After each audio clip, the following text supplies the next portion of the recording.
삼위일체 하나님의 크심과 자비하심과 광대하심을 의지하며 주님 앞에 서겠습니다. 저희들 모두를 받아주시고 주의 영광만이 드러나도록 친히 주장하여 주시옵소서. 예수 그리스도 이름으로 기도합니다. 아멘. 사도신경으로 신앙을 같이 고백하겠습니다. 사도신경을 함께 읽도록 하겠습니다. 시작. 전능하사 천지를 만드신 하나님 아버지를 내가 믿사오며 그 외아들 우리 주 예수 그리스도를 믿사오니 이는 성령으로 잉태하사 동정녀 마리아에게 나시고 본디오 빌라도에게 고난을 받으사 십자가에 못 박혀 죽으시고 장사한 지 사흘 만에 죽은 자 가운데서 다시 살아나시며 하늘에 오르사 전능하신 하나님 우편에 앉아 계시다가 저로서 산자와 죽은 자를 심판하러 오시리라. 성령을 믿사오며 거룩한 공예와 성도가 서로 교통하는 것과 죄를 사하여 주시는 것과 몸이 다시 사는 것과 영원히 사는 것을 믿사옵나이다. 아멘. 함께 기도하겠습니다. 하나님의 크심을 찬양합니다. 저희들의 모든 것을 빚으시고 때에 따라 필요한 것들로 공급하셔서 가꾸어 가시며 마지막까지 주의 앞에서 믿음으로 굳건하게 서도록 보호하시고 이끄심을 깨달아 주 앞에 감사와 찬양을 올려드립니다. 일찍이 주를 모르던 때에도 저희들을 지키셨고 저희들에게 긍휼을 베푸셨듯이 저희가 주를 알고 주를 고백하며 이 믿음의 길을 가는 동안에 더 큰 은혜로 붙드시기를 그렇게 간구합니다. 모든 지친 자들을 주 앞에 모여서 예배하오니 주님 회복시켜 주시고 또 마음에 안타까운 부분들이 있어서 아뢰는 모든 것들도 주께서 그 마음을 부드럽게 위로하시고 만져 주시옵소서. 그리고 그들 가운데 깊은 신뢰감이 있도록 주의 일들이 어떻게 진행되는지 깨닫는 시간 되도록 예배 가운데 역사하여 주시옵소서. 저희 한 사람 한 사람이 주 앞에서 바르게 서기를 원합니다. 세상 가운데 진리가 자리를 잡지 못하고 온갖 거짓말들과 이기적인 탐욕들이 주장하는 이 시기에 저희들 교회에 속해 있는 모든 자들이 바르게 설 수 있도록 인도하여 주시옵소서. 진리 가운데 거하는 자들의 모습들이 나타나게 하시고 하나님을 의지하는 자들의 모습들이 저희들을 통해 나타나도록 하셔서 교회가 세상의 짐이 아니라 세상을 이끄는 등대임을 사람들이 깨닫도록 도와주시옵소서. 이 땅 가운데 저희를 두시며 가족들을 허락하셨사오니 가족들 가운데 은혜를 더하시기를 원합니다. 특별히 건강들을 지키시고 사업장과 직장들을 지키시고 또 자녀들을 지키시며 또 나이 든 어르신들을 지키셔서 온 가족이 평안한 가운데 주 앞에 경배드릴 수 있도록 인도하여 주시옵소서. 그렇지만 더 무엇보다 간구하는 것은 환난 가운데 쓰러지지 않고 힘을 잃지 않는 믿음이오니 믿음을 더 굳건하게 하셔서 정말 깊은 데서 우러나는 찬양이 가족들 모두를 통하여 이루어지도록 도와주시옵소서. 주의 이름을 저희들 가운데 주셨사오니 저희들이 서는 곳곳마다 주의 이름이 바르게 드러날 수 있도록 하시고 그 일들을 통하여 세상이 그리스도를 알도록 저희를 사용하여 주시옵소서. 위기 가운데 있는 이 땅을 기억하셔서 일반 은총들을 더하셔서 속히 백신이 개발되게 하시고 또 더 많은 방역 지침들이 잘 마련되어서 각자의 일들을 하면서도 이 코로나 위협으로부터 벗어날 수 있도록 주여 지혜를 더하여 주시옵소서. 위정자들과 이를 맡아서 처리하는 모든 자들, 의료진들, 그 밖에 수고하는 모든 사람들 가운데 힘을 주시고 건강을 잃지 않도록 특별한 은혜를 허락하여 주시옵소서. 또 주의 교회들이 이번 일들을 통하여 더 깊이 믿음이 있게 하시고 신자들 가운데는 하나님을 사모하는 마음이 더 굳건해지도록 강해지도록 역사하실 것을 믿습니다. 어디에 있든지 간에 주 이름을 부르게 하시고 주를 찾아서 주 앞에 엎드리도록 홀로 주장하여 주시옵소서. 이제 말씀을 받고자 합니다. 전하는 자와 듣는 자들이 한 마음으로 주 앞에 서게 하셔서 주께서 말씀하신 것들이 어떤 가감 없이 바르게 전해지도록 모든 자들을 이끌어 주시옵소서. 온전히 주의 뜻만이 드러나기를 원하며 예수 그리스도 이름으로 기도합니다. 아멘. 같이 보실 하나님의 말씀은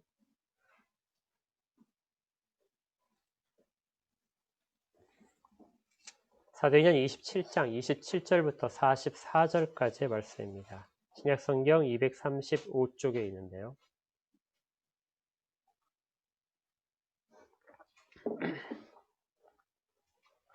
사도행전 27장 27절부터 44절까지의 말씀. 제가 말씀을 받들어 읽도록 하겠습니다. 하나님의 말씀을 받으십시오. 14일째 되는 날 밤에 우리가 아드리아 바다에서 이리저리 쫓겨가다가 자정쯤 되어 사공들이 어느 육지에 가까워지는 줄을 짐작하고 물을 재어보니 20길이 되고 조금 가다가 다시 재니 15길이라. 암초에 걸릴까 하여 고물로 단 넷을 내리고 날이 새기를 고대하니라.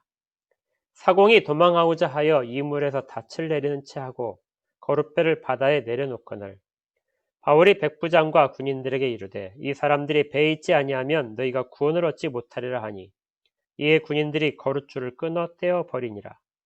날이 새어가매 바울이 여러 사람에게 음식 먹기를 권하여 이르되 너희가 기다리고 기다리며 먹지 못하고 줄인 지가 오늘까지 10나흘인데 음식 먹기를 구하노니 이것이 너희의 구원을 위하는 것이요 너희 중 머리카락 하나도 잃을 자가 없으리라 하고 떡을 가져다가 모든 사람 앞에서 하나님께 축사하고 떼어 먹기를 시작하매 그들도 다 안심하고 받아 먹으니 배에 있는 우리의 수는 전부 276명이더라.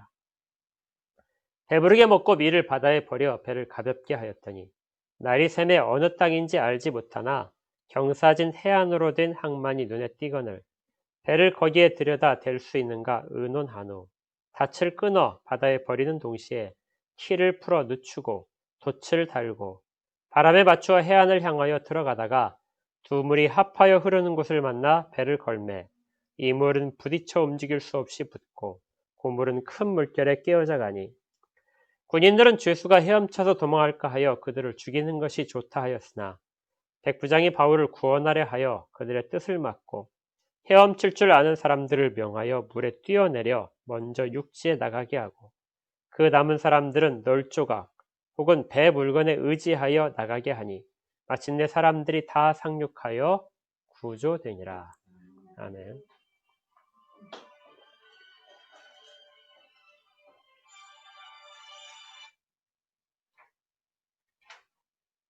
자, 우리가 사도행전 27장을 지금 살펴보고 있습니다.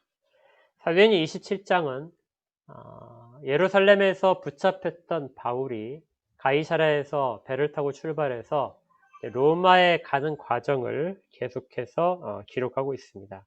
이 과정에서 우리가 세 부분으로 나누어서 살펴볼 수 있는데요.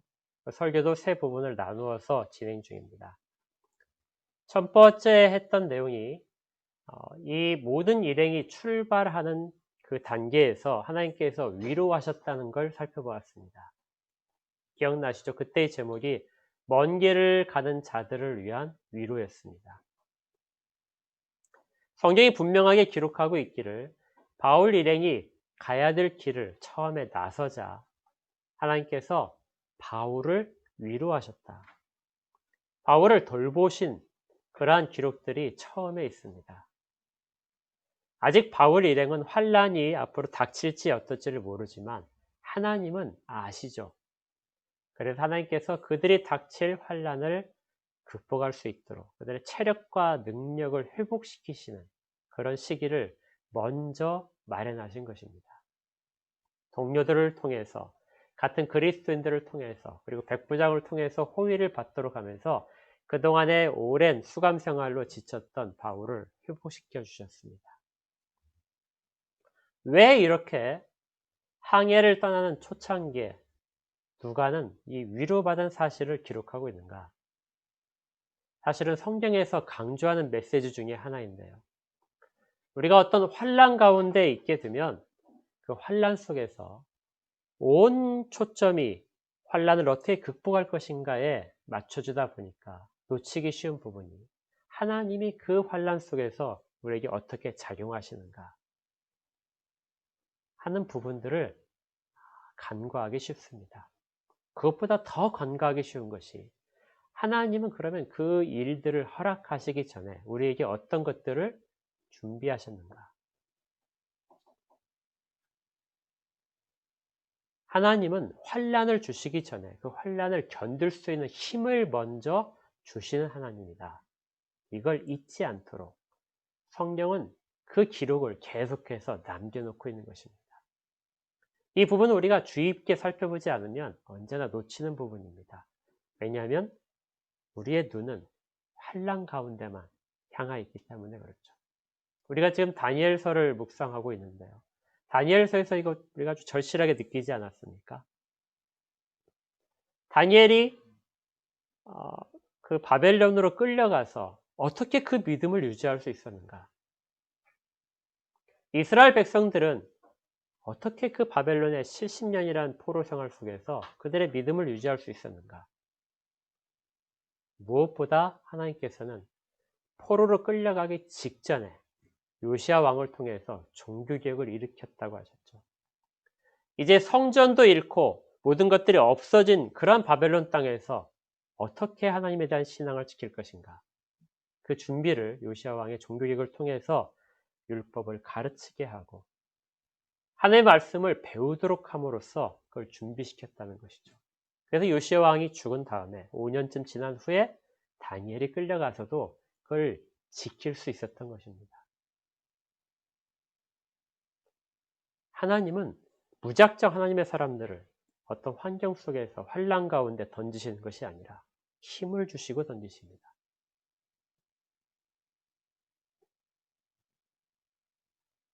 또 다니엘이 이스라엘 백성들이 얼마나 그 가운데 있어야 되는가, 바벨론의 포로 생활이 얼마나 길어질 건가에 대한 깊은 묵상을 하다가 예레미야를 통해서 하나님 말씀하신 것을 발견하게 되죠. 70년이 지나면 돌아오게 합니다. 그런데 이건 끌려가기 전에 하나님이 미리 주셨던 약속입니다. 끌려가기도 전에 끌려가도록 할 텐데 너희들의 죄악 때문에 내가 어쩔 수 없이 그렇게 해야 되는데 그런데 너희는 70년 후에 내가 다시 너희들을 이 땅에 세우겠다. 하나님은 환난 전에 이미 위로의 방편들을 미리 주셨던 것이죠. 또 우리가 내일 아마 묵상할 내용이 될 텐데요. 다니엘 12장에 가게 되면 다니엘이 마지막으로 이스라엘 백성들에게 위로하는 내용이 나옵니다. 이스라엘 백성들이 얼마 되지 않아서 이제 다 귀환을 할 것입니다. 성전을 다시 짓고 자기들의 땅에서 하나님께 마음껏 찬양하고 그렇게 경배 드릴 터인데 그런데 환난은 거기서 끝이 아니다. 환난이 또 찾아온다. 이전에 우리가 70년의 포로 생활이 문제가 아닌 더 큰 핍박과 더 큰 환난이 사람들을 찾아오게 될 것이다. 그런데 하나님이 그들을 다 지키실 것이다. 아직 귀환하지도 않았는데 그 너머에 일어날 일들을 다니엘을 통해서 예언을 기록하게 하고 그걸 들려주시는 것입니다. 그래서 마지막까지 견뎌라. 한때의 회복을 가지고 만족하지 말고 중요한 것은 마지막 때까지 견디는 것이다. 이처럼 하나님은 곳곳에서 하나님의 백성들이 겪어야 될 환난 그 앞서서 그 일들에 대해 대비케 하시고 미리 위로하시고 힘을 허락하신 것입니다. 그래서 우리가 첫 번째 다뤘던 내용이 바로 이 먼 길을 가는 자들을 위로하신 하나님을 살펴봤던 것이죠. 그리고 하나님은 그들이 먼 길을 가는 동안에 그 실제 환난 속에 있을 때도 여전히 그들을 보호하십니다. 우리가 지난주에 살펴봤던 내용이 배가 처음에 출발하자마자 역풍이 불기 시작했다겠죠. 그 길 자체는 처음에 시작하자마자 순풍을 만나지 못하고 계속해서 역풍을 만나서 힘들게 겨우겨우 진행하는 길이었습니다. 왜 그렇게 로마에 가는 길을 힘들게 하셨는가? 그 질문에 대한 답을 우리가 궁극적으로 발견을 해야 되는데요. 지난주에는 그 힘든 기간을 견뎠던 사람들의 모습을 살펴봤습니다. 그들이 어떻게 견뎠죠? 서로가 서로를 도와주면서 견뎠습니다. 환난 가운데 있을 때 하나님은 하나님의 사람들을 어떤 방법으로 보호하시는가? 우리가 가장 기대하는 방법은 초자연적인 방법입니다. 성경에 그런 기록이 많죠. 아브라함처럼 아브라함이 이삭을 바칠 때 하나님께서 초자연적으로 그 가운데 개입하셔서 이삭을 보호하시고 대신 양 한 마리를 잡아서 제사를 지내게 하시는 것. 출애굽 당시에 이스라엘 백성들이 10가지의 기적을 통해서 보호받고 그리고 홍해가 갈라지는 기적을 통해서 애굽의 추격군들을 따돌릴 수 있었던 것들. 이런 초자연적인 이적들입니다. 광야에서도 그랬죠. 굶주려 죽을 위기 속에서 목이 말라 죽을 위기 속에서 하나님께서는 만나와 메추라기를 허락하시고 큰 절벽 같은 바위를 자르셔서 거기서 물이 새어나오게 하셔서 이스라엘 백성을 먹이셨습니다. 역사 가운데 이런 일들은 얼마든지 있었죠. 다니엘과 다니엘의 친구들, 풀무불 속에서도 사자굴 속에서도 누구나가 다 불가능한 상황인데 그 가운데서도 하나님은 그들을 초자연적인 기적을 통해서 보호하셨던 것입니다. 이 땅, 이 시대에도 하나님께서 그런 환난 가운데 있는 주의 백성들을 그런 이적을 통해서 지금도 구하실 수 있습니다. 일을 하시기도 하고 또 그런 일들이 우리 가운데 일어나게 됩니다. 그런 일들을 하실 것을 저도 믿습니다. 그런데 더 보편적인 방법을 보통 사용을 하시는데 그것이 바로 사람들을 사용하시는 방법입니다. 하나님은 환난 가운데 사람들을 통해서 그 환난을 견디도록 그렇게 이끄시어 가십니다. 먼저는 좋은 지도자들을 허락하시죠. 환난 때에 좋은 지도자들이 등장하게 됩니다.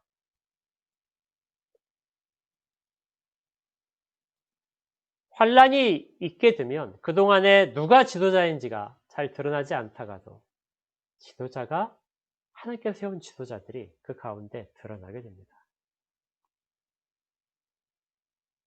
지금 바울이 이 배를 타고 있는데요. 바울과 누가와 아리스다고가 같은 동행이죠. 이 동행이 갈 때 누가와 아리스다고가 왜 바울과 동행하고 있을까요?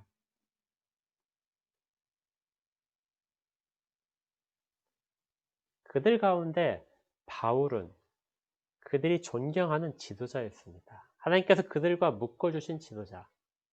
그리고 그 지도자와 같이 있다면 그들은 모든 환경 속에서도 견딜 수 있고 마지막까지의 믿음이 흔들리지 않을 것이라는 것. 그리고 바울 이후에 교회를 책임질 수 있는 모든 사람들은 그 위치에 설 수 있는 사람들은 바울로부터 지도를 받아야 됐던 것이죠. 좋은 지도자가 환난을 극복할 수 있는 방법을 제시할 수 있습니다. 우리 가운데도 이런 지도자들이 언제나 하나님께서 허락하신 지도자들이 있어 왔습니다. 반대로 생각해 보면 누가와 아리스다고에게서는 바울이 좋은 지도자로서 그들의 환난을 같이 견딜 방향을 지시해 주는 그런 사람이었다면 바울에게 있어서 누가와 아리스다고는 그 먼 길을 가는 동행이었습니다. 누가가 없었다면 바울이 이 길을 그렇게 쉽게 갈 수 있었을까요? 바울은 몸이 약한 사람이었는데 누가가 그 옆에서 돌봐주지 않았다면 2년 동안의 수감 생활을 잘 견딜 수 있었을까요? 나중에 로마에 가서도 역시 마찬가지로 연금 생활을 해야 되는데 그런 생활 가운데 누가가 옆에 있음으로써 바울은 큰 힘이 되었습니다. 하나님은 동역자들을 옆에 붙이셔서 주의 백성들이 환난 가운데서 그 일들을 극복할 수 있도록 그렇게 역사하십니다. 지도자와 동역자들, 같이 활동하는 사람들, 그리고 같은 교회 교우들, 이런 모든 사람들을 통해서 하나님이 하나님의 백성을 보호하신다는 것. 이것도 우리가 꼭 기억해야 될 부분입니다. 세 번째로 하나님이 환난 가운데 하나님의 백성을 보호하시는 방법은 믿지 않는 자들을 통해서도 보호하십니다. 바울이 예루살렘에 올라가서 유대인들에게 잡혀서 죽을 위기에 있었을 때 그를 구해준 것은 로마 군대의 천부장이었습니다. 위기 때마다 그를 구해서 안전한 요새로 대피시켰죠. 또 유대인들이 음모를 꾸며서 바울을 죽이려고 할 때 그걸 사전에 차단한 사람은 총독이었습니다. 총독이 지혜롭게 하지 못했다면 바울이 보호받을 수 없었죠.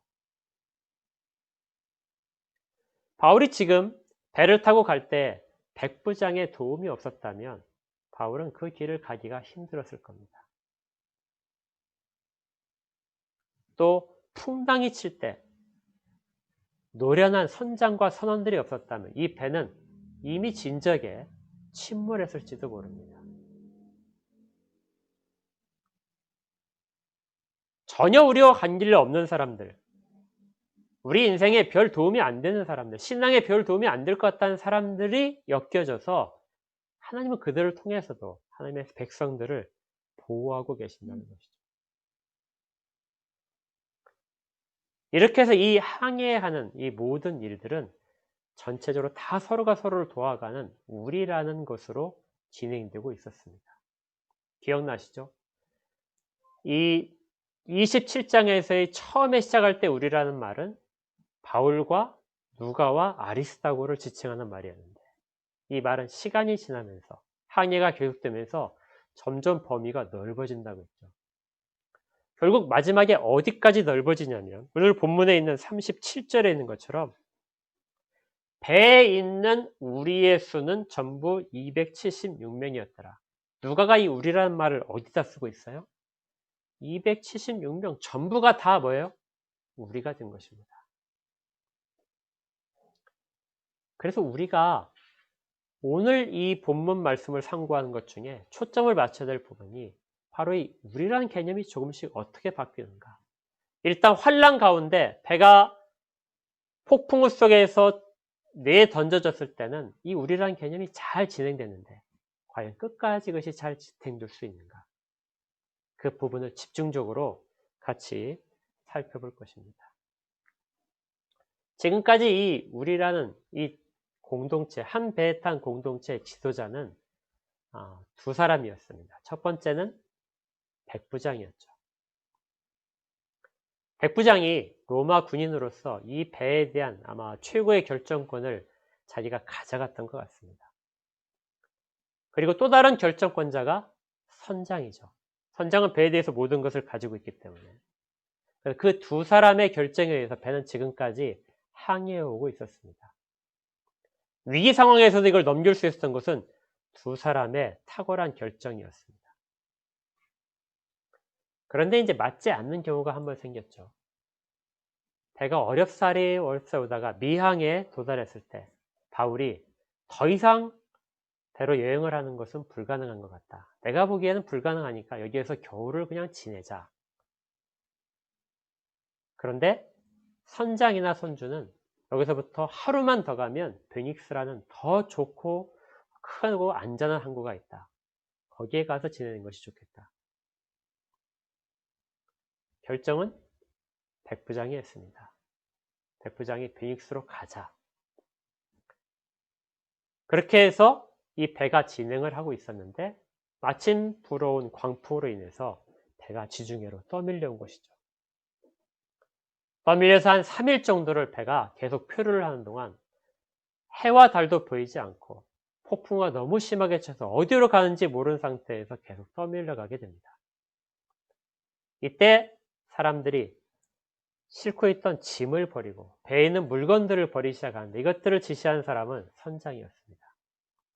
선장이 우리가 살기 위해서는 배가 가다가 어디에 걸릴지 모르니까 배를 가볍게 해야 된다. 그럼 필요 없는 것들, 생명에 관련된 것이 아니라면 다 버리자.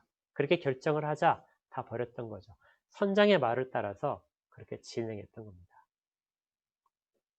그런데 상황은 하나도 나아지지 않았습니다. 이제는 어디로 가는지, 언제 이것이 잠잠해질지 아무도 모르는 상태에서 희망이 점점 사라졌습니다. 지금까지 같이 힘을 합해서 그 위기를 겪어내는 걸 다 같이 극복하고 있었다면, 이제는 다 같이 절망 상황에 간 것이죠. 그리고 지금까지 권위를 가졌던 지도자였던 백부장도 선장도 더 이상 이 우리라는 공동체, 이 한 배에 탄 공동체를 이끌어가지 못하게 됐습니다. 이때 등장하는 것이 바울이죠. 바울이 나타나서 아무도 한 사람도 생명의 해함을 당하지 않을 것이다. 간밤에 주의 사자가 나한테 그렇게 이야기했다. 그런데 사람들이 듣기에는 정말 허황된 논조였습니다. 생각해 보십시오. 바울이 말하기를 주의 사자가 나를 로마에 서도록, 나는 반드시 로마에 서는 사람이라고 그렇게 말씀하셨다. 근데 가이사 앞에 서야 되는데 나를 혼자 보내지 않고 너희들을 다 내게 주셨다. 내가 간다면 너희들도 다 같이 간다. 내가 가야 되기 때문에 너희들도 다 아무도 죽지 않고 다 같이 가게 될 것이다. 다른 사람들이 받아들일 수 있었을까요? 바울은 쥐수일 뿐인데. 더군다나 바울의 말은 바로 실현도 안 됐습니다. 바울의 말이 정말 실현된다면 그 다음날 갑자기 모든 것이 다 잔잔해져야겠죠. 그런데 그로부터 11일 동안이나 상황은 전혀 좋아지지 않았습니다. 사람들은 아무것도 먹지 못하고 바다 가운데 떠밀려가고 방향도 모르고 시간도 모르는 상태로 그렇게 가고 있었을 뿐입니다. 지도자는 어디 구해도 없었던 것이죠. 사람들에게 일시적인 위안을 준 것은 바울의 말이었지만 바울은 지도자가 되지 못했습니다. 그런데 14일째 되던 날, 한밤에 바닷물이 갑자기 얕아지기 시작했습니다. 떠밀려 다니다가 바닷물의 깊이를 재고 있었는데 처음에 조금 전에 잰 깊이는 20길이었습니다. 한 길이란 것은 사람의 한 높이거든요. 키 하나니까 대략적으로 계산하면 한 35m쯤 되는 바다 깊이였습니다. 지금까지보다 훨씬 얕아졌어요. 그런데 잠시 후에 다시 재보니까 이번에는 25길입니다. 20길. 그러니까 약 27m쯤 되는 것이죠. 그러니까 굉장히 얕아지고 있었습니다. 이제 희망이 생긴 것이죠. 그러자 선원들이 배 뒤쪽에 닻을 4개를 내렸습니다. 닻을 4개를 내려서 배가 더 이상 가지 못하도록 브레이크를 걸은 것이죠.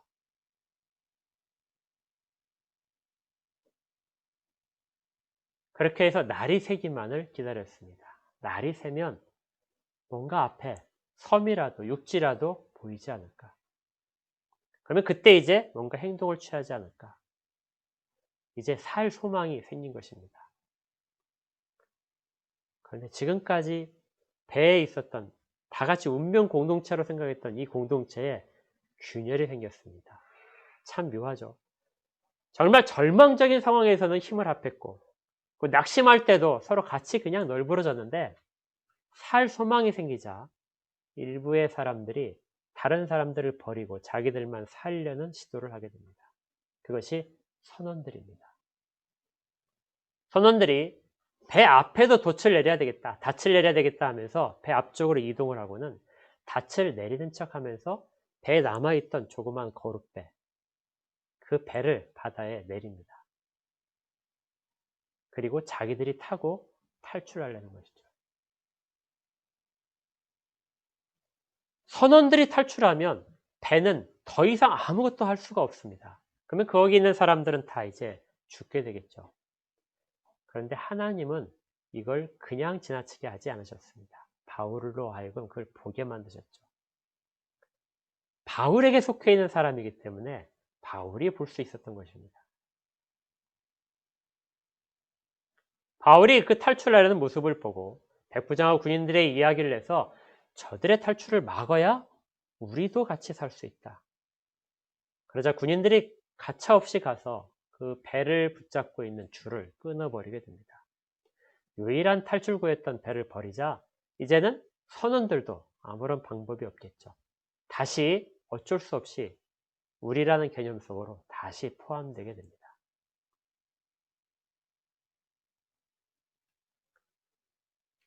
이제 날이 새서 멀리 이제 육지가 보이기 시작했습니다. 그러자 바울이 한 가지 이야기를 합니다. 이제 우리가 음식을 만들어서 먹자. 지금까지 14일 동안 우리가 아무것도 먹지 못하고 힘을 차릴 수 없는데 저기까지 가는 동안에 이제 우리의 모든 것들 마지막 최선을 다해야 될 시기가 됐다. 그래서 음식을 만들어 먹자. 그리고 이걸 해야 우리가 구원받는다. 그리고 바울이 음식이 만들어지자 떡을 가지고 하나님 앞에서 축사를 하게 됩니다. 모든 사람 앞에서 바울이 축사하는 장면이 이렇게 기록되어 있는 것이죠. 35절에 떡을 가져다가 모든 사람 앞에서 하나님께 축사하고 떼어 먹기를 시작했다. 14일 동안 굶주렸으니까 음식이 이제 마련됐으면은 사람들이 그걸 먹기 위해서 얼마나 급하게 달려들을까요? 그런데 바울은 사람들 앞에서 이상한 행동을 하는 겁니다. 음식이 앞에 있는데 무엇부터 하죠? 하나님한테 감사를 하는 거죠.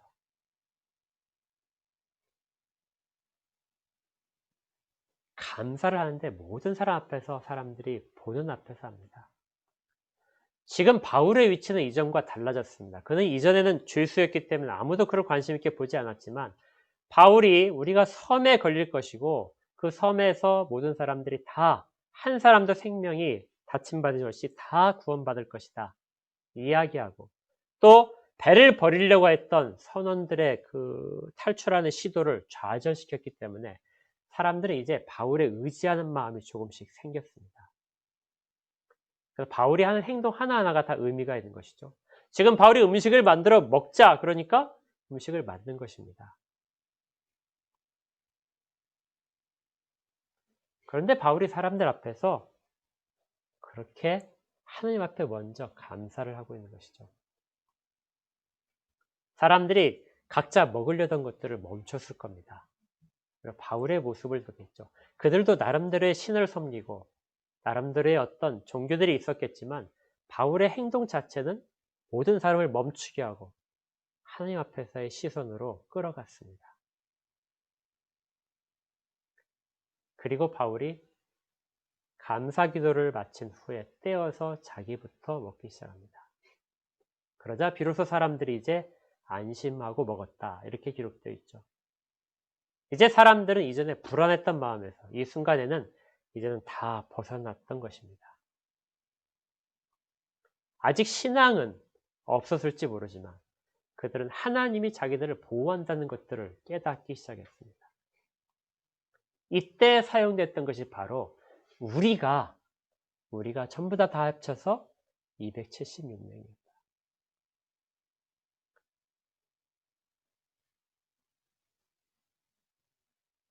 그들은 같이 음식을 나누고 있었습니다.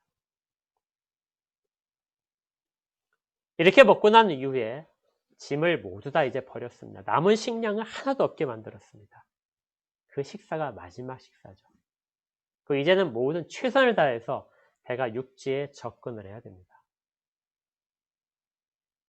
그래서 선원들이 이제 탈출하지 못한 선원들이 자기들의 안위를 위해서 배를 이제 움직여서 아주 빠르게 육지에 가까이 됐습니다. 그런데 고난이 여기서 끝난 게 아니에요. 고난이 다 끝났으면 좋은데 가다가 배가 그만 더 이상 가지 못하고 무엇인가에 걸렸습니다. 그리고 물살이 막 합쳐지는 곳에서 배가 걸리니까 배가 파손되기 시작했습니다. 배가 깨어지기 시작했고 이제 사람들은 각자 나름대로의 살 길을 찾아야 됩니다. 이제는 공동체라는 것이 필요가 없죠. 각자 헤엄쳐서 자기만 살 수 있으니까. 배도 없고 거룻배도 없고 헤엄을 잘 치는 사람만 살아날 확률이 높은 그런 상황이 됐습니다. 그러자 군인들이 죄수들을 다 죽이자 하고 제안했습니다. 죄수를 지금 묶고 있는 상황은 아니었을 겁니다. 처음에 출발할 땐 묶고 있었겠죠. 근데 이제 힘들어지니까 다 풀어줬을 겁니다. 그런데 그들이 만약에 탈출할 때 한 사람이라도 다른 곳으로 간다면, 그래서 배가 나중에 사람들이 다 상륙해서 헤엄쳐서 육지에 도달했는데 거기서 인원 파악을 해봤더니 죄수가 비었다. 이 죄수들은 지금 사형수입니다. 대부분이 다 로마 그 검투장에 가서 검투사로 대신 사형에 해당하는 벌을 대신 검투사로서 지내야 될 그런 죄수들인데요. 그런 사람 중에 한 사람이라도 놓쳤다면 그 대가를 군인들이 대신 치러야 됩니다. 군인이 대신 검투사로 끌려갈지도 모르죠. 그래서 제안을 한 것입니다. 이들을 다 죽이자. 죽이면 중간에 이런 일 때문에 어쩔 수 없이 다 죽였다고, 사형수기 때문에 어쩔 수 없는 상황에서 죽였다고 하게 되면 자기들 책임을 면할 수 있게 되기 때문에. 그런데 이때 백부장이 이것들을 다 막습니다. 그리고 바울을 구해주게 되죠. 이제 헤엄칠 수 있는 사람들은 헤엄쳐서 가고, 널판지를 잡고 있는 사람은 널판지를 잡고, 그래도 움직여서 나중에 도착해 보니까 섬에 도착해서 한 사람도 생명을 해하지 않고 모두 다 구원받았습니다.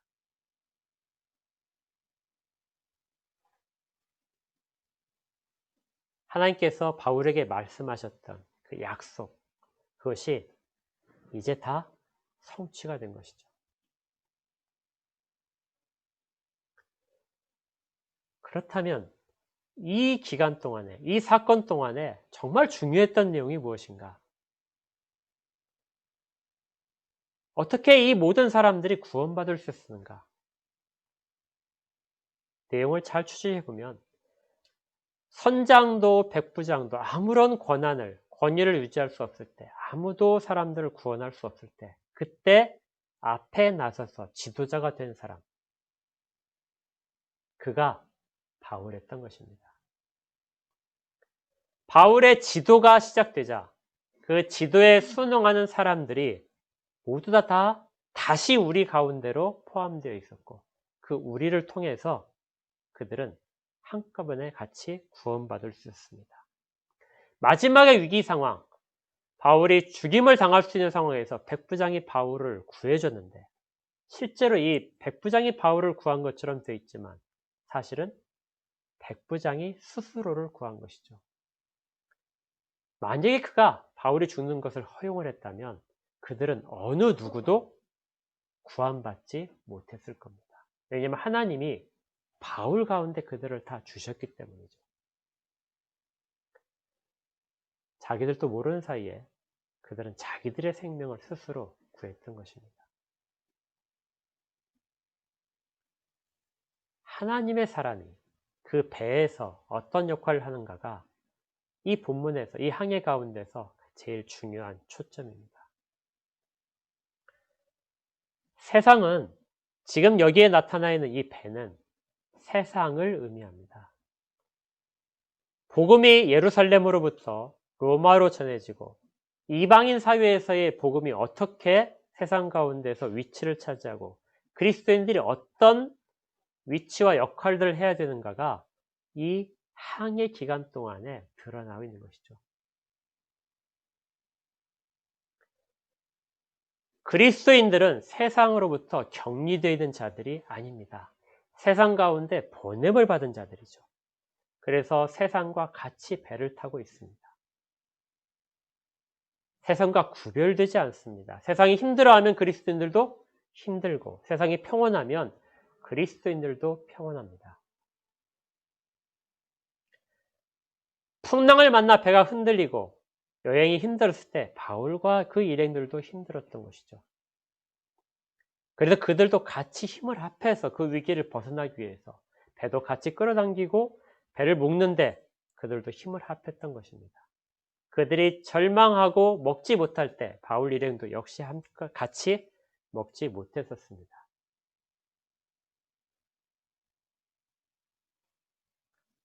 그런데 세상은 그 우리라는 공동체를 더 이상 지탱할 수 있는 능력이 없습니다. 필요에 따라서는 할 수 있죠.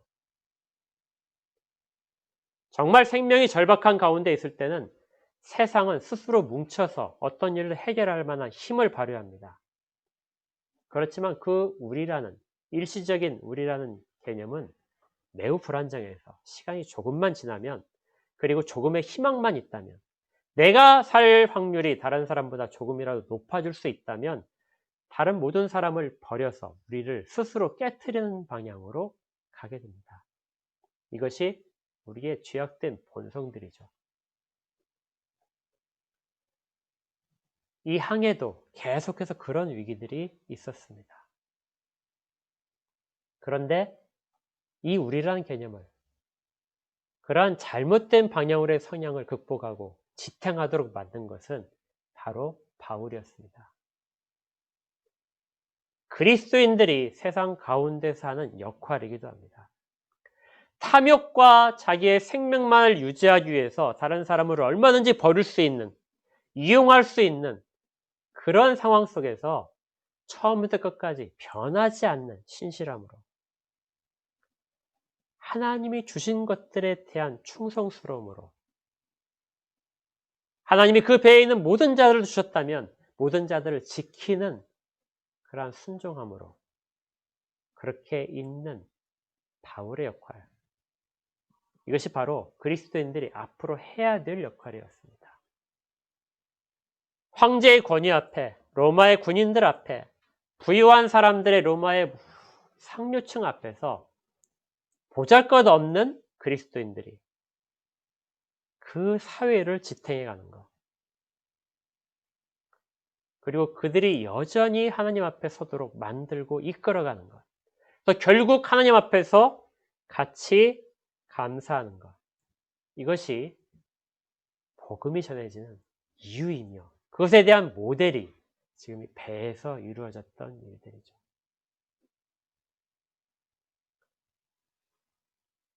기독교는 세상 속에서 이런 역할을 하게 됩니다.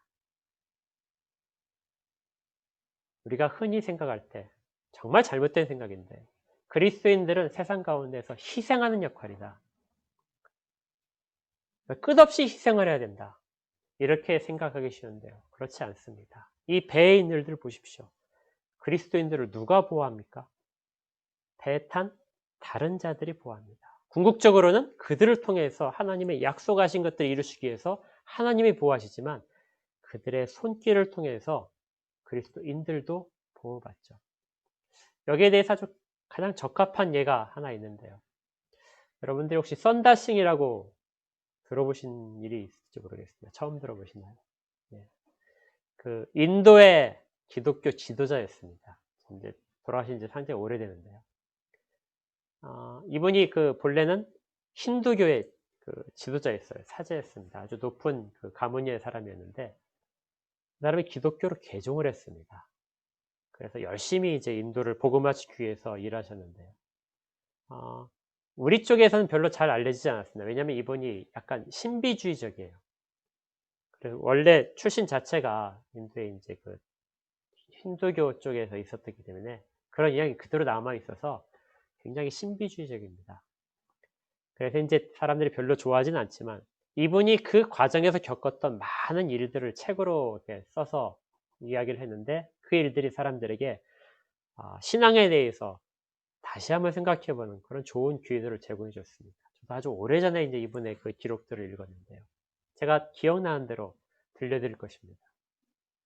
이분이 이제 하루는 선교 여행 중에 자기 동료와 같이 이분이 주로 히말라야 근처를 아주 외딴 마을들을 쭉 하셨는데요. 거기를 선교하러 가시다가 날씨가 한번 갑자기 나빠져서 눈보라가 치기 시작했습니다. 기온이 급격하게 떨어졌고요. 아직 가야 할 길이 정말 먼데 도중에 갈 수 있을지 이렇게 걱정이 되는 그런 상황이 됐습니다. 한참 이렇게 가다 보니까 뒤에서 이제 누군가 한 사람이 이렇게 막 급하게 오는 소리를 들었어요. 그래서 보니까 어떤 사람이 혼자 여행을 하고 있는 겁니다. 목적지는 이제 그 마을이니까 하나밖에 없으니까 같이 이제 가면 좋겠다 하고 그 사람을 들어서 우리 같이 힘을 합해서 같이 갑시다. 같이 가면 훨씬 더 안전하게 갈 수 있을 겁니다. 그랬더니 그 사람이 나는 지금 되게 급하고 당신들은 조금 내가 볼 땐 되게 천천히 걷고 있는 것 같다. 그래서 오늘 밤이 될 때까지 도착할 수 있을지 자기를 보니까 자신을 못하겠다. 내가 먼저 가겠다 하고 이제 사람들을 버리고 혼자 떠났습니다. 한참을 가다가 시간이 많이 지났죠. 한참을 가다 보니까 앞에 먼저 지나갔던 사람이 쓰러져 있는 걸 본 것입니다. 그러니까 너무나 이제 급하게 가다 보니까 지쳐가지고 잠시 쉬는 틈에 체온이 낮아져서 이제 얼어 죽어 가고 있었던 것이죠. 뒤따라온 이제 썬다싱과 그 일행이 이 사람을 어떻게 할까? 썬다싱은 이 사람을 데려가자. 근데 일행은 이 사람을 지금 우리가 같이 가게 되면 우리도 위험해진다. 날씨는 지금 계속 더 나빠지고 기온은 더 떨어지는데 우리가 가다가 마을까지 가지 못하면 밤중에 우리도 죽을 수 있다. 그러니까 세 사람이 다 죽을 수 있는데 이 사람을 버려두고 이 사람 어차피 오래 못 살 것 같으니까 우리가 가면 우리는 그래도 도착할 수 있을 것이다. 이렇게 서로 의견을 막 하다가 그 동료가 그렇다면 이렇게 하자. 내가 먼저 가겠다. 내가 먼저 가서 마을에 도착하게 되면 사람들을 보내주마. 그러면 그것이 훨씬 더 현명한 것이 아니야. 너는 이 사람을 데리고 그래도 힘을 낭비하지 않고 천천히 와라. 그러면 내가 가서 사람들을 보내겠다. 그래서 이 사람이 먼저 출발했습니다. 이제 썬다싱은 이 사람을 업고 정말 힘겹게 가야 됐죠. 그래서 눈보라를 헤치면서 정말 오랫동안 갔습니다. 근데 가다 보니까 눈 속에 쓰러져 있던 자기의 동료를 발견합니다. 앞에 먼저 출발한 사람이 한참을 갔는데 그 사람이 쓰러져서 이미 얼어 죽어 있었습니다. 이 선자신은 이 사람을 얻고 나머지 길을 가는데 다행히 마을이 그렇게 멀지 않았습니다. 그래서 이 사람은 구함을 받을 수 있었죠. 나중에 선다싱이 이렇게 이야기했습니다. 내가 그 사람을 구했다고 생각을 했는데, 그렇죠. 자기가 얻고 온 사람을 자기가 구했다고 생각했는데 실제로 생각을 해보니까 그 사람이 나를 구해준 사람이더라. 내가 그를 업지 않았더라면 내 체온도 급격하게 떨어졌을 것이고 내가 정신이 오락가락할 때 눈보라 속에서 내가 모든 걸 포기하고 싶을 때 그때 이 사람과 대답은 못하지만 그 사람과 계속 이야기하면서 내가 내 정신을 추스릴 수 있었다. 그러니까 나는 그 사람을 구했지만 그 사람은 나를 구한 것이다. 그가 이렇게 회고를 한 것이 우리가 세상을 살면서 그리스도인들이 다른 사람과의 접촉점에 해당하는 부분이기도 합니다. 우리는 우리만 사는 사람들이 아닙니다. 교회는 세상과 독립돼서 우리끼리의 공동체를 만들어가는 것도 아닙니다. 이미 그렇게 하나님께서 만들어 주셨지만 교회는 세상 속에 보내짐을 받아서 그리스도인들은 각자의 처소 속에 생업 속에 보내짐을 받아서 그곳에서 그들과 살도록 그렇게 사명을 받은 사람들이죠. 그래서 그리스도인들은 일방적인 희생이 아니라 그들을 도우면서 그들로부터 우리도 같이 유익을 얻게 됩니다. 그런데 기억할 것은 그들이 우리에게 주는 유익은 일시적이라는 것입니다. 그들은 자기의 이득이 걸릴 경우에 자기의 손해가 결 경우에는 얼마든지 그리스도인들의 그 호의와 그 모든 것들을 버릴 수 있는 준비가 되어 있는 사람들입니다. 그런데 그때 그들과 다른 점, 하나님이 그들을 우리에게 주셨다면 그들을 붙들고 가야 되는 사람들. 이것이 우리의 다른 점이죠. 그리고 세상은 그렇게 해서 현재 지탱되고 있습니다. 세상의 지혜로 지탱되는 것 같지만 실제적으로는 그리스도인들이 이 땅 가운데 있음으로 해서 지탱되는 것. 마지막 그들이 모든 소망을 다 잃어버릴 때 그때 그들에게 소망이 되는 모습을 보이는 자들. 인생의 모든 위기 가운데서 궁극적으로 나타낼 모습. 그걸 보여주는 사람들이 바로 그리스도인들이고 교회인 것이죠.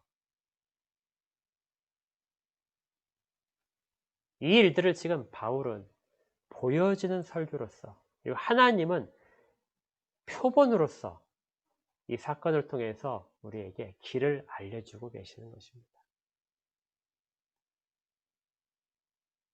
우리는 세상에 속해 있지만 세상과 구별된 자입니다.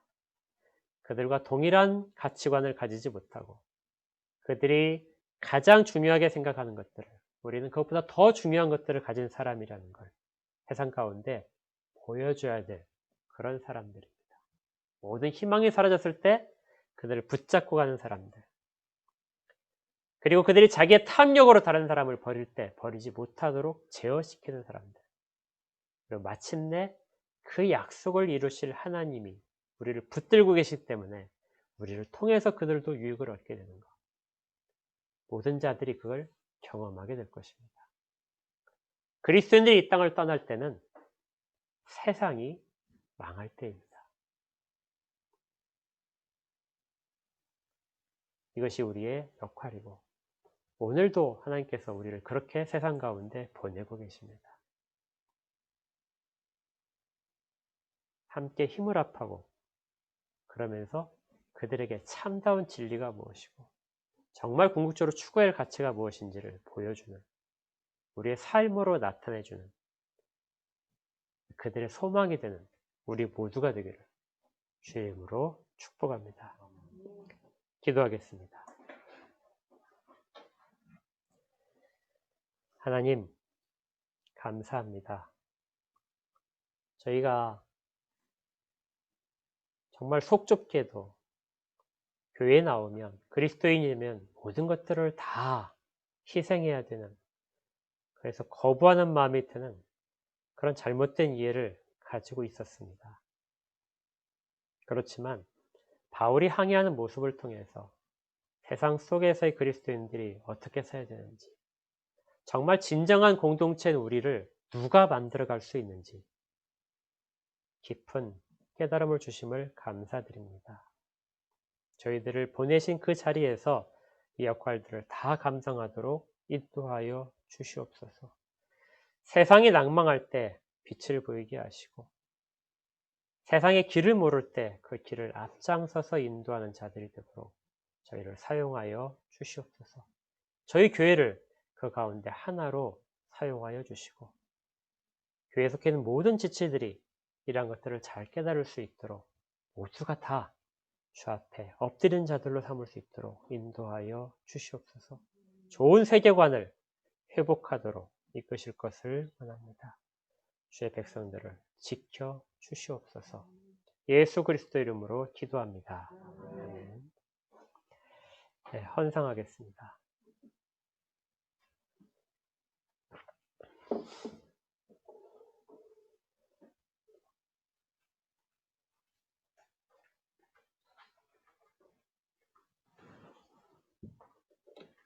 네, 함께 기도하겠습니다.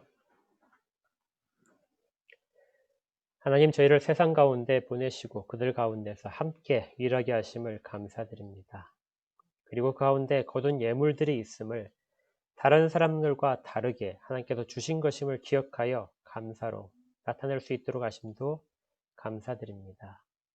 다른 사람들도 이것을 깨달을 수 있도록 도와주시옵소서.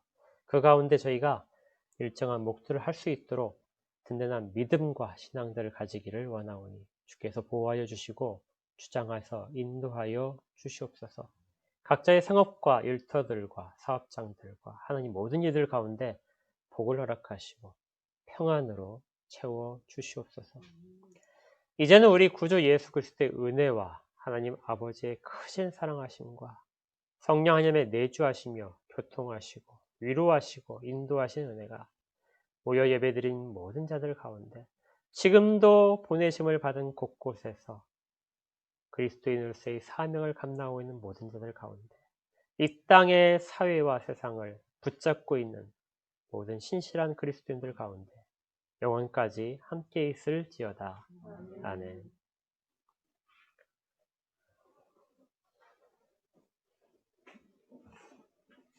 예, 예배를 마쳤습니다.